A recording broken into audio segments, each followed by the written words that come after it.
ओम शांति। गीता का 6वां अध्याय कल से आगे। 39वां श्लोक। अर्जुन कृष्ण से कह रहा है कि मेरी बुद्धि में जो ये अज्ञान रूपी शत्रु है उसे हे कृष्ण आप ही छेदन कर सकते हैं। परमात्मा परम पुरुषार्थी है, वह असंभव से असंभव कार्य भी कर सकता है। इसलिए जब हम परमात्मा को अपनी बाहरी शक्ति के सब साधन सौंप देते हैं तब वह निश्चित हो जाता है। भगत कहता है कि जब तक मैंने अपने समेत अपना सब कुछ तुम्हारे चरणों में अर्पित नहीं किया मुझे शांति नहीं मिली, क्योंकि भगत के चित्त के अंदर बचाने की भावना ही नहीं होती। जैसे जैसे भगत की भक्ति में तीव्रता आती जाती है उसको अपना सब कुछ डुबाना आ जाता है।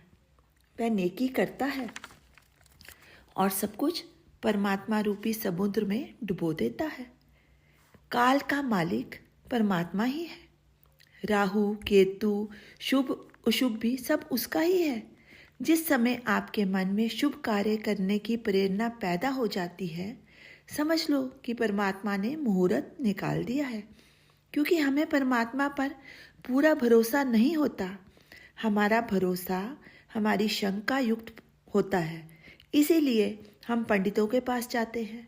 जुबानी भाषा में तो कहते हैं कि जो ईश्वर करता है ठीक करता है, पर वास्तव में ऐसा नहीं होता है।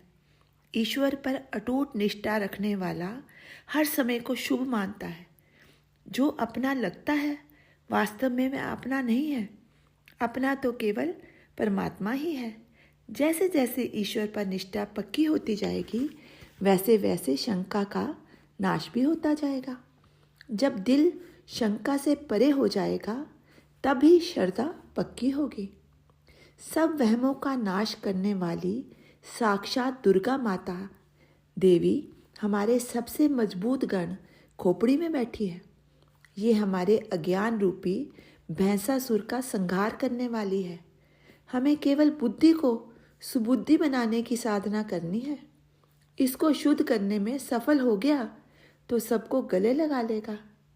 जिसकी बुद्धि में से अज्ञान का विनाश हो जाए वह निर्भय हो जाता है, सत्य बोलता है, बेझिझक शुभ की प्रेरणा देता है।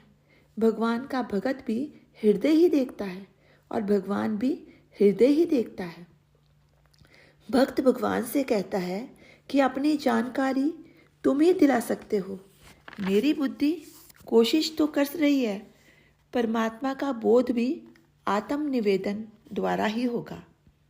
परमात्मा का भगत अपने दिल की बात केवल परमात्मा के आगे ही रखता है।